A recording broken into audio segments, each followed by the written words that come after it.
เมตตาอัปปมัญญากรรมฐานแผ่ความรักแผ่ความเมตตาพระพุทธเจ้าท่านกล่าวว่าภิกษุทั้งหลายวัฏสงสารอันไม่มีเบื้องต้นทำกลางที่สุดนี้ไม่มีสัตว์ใดจะไม่เคยเป็นพี่เป็นน้องเป็นพ่อเป็นแม่เราเลยฝึกเมตตาขึ้นมา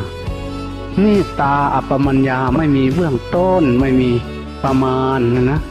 แผ่เมตตาไปไม่มีประมาณเบื้องต้นเบื้องล่างเบื้องขวางอานิสงส์แห่งเมตตานี่มันจะเกิดขึ้นมาได้จะก่อนจะมีเมตตาต้องมีขันติมีความอดมีความทนตั้งปันได้กะหัดอดเว้างามอดสะกดใจไหวแพ่ความหักออกมาแท่ง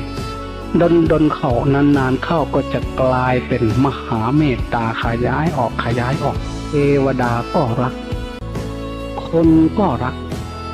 คนเฮานี่หักกันย้อนความ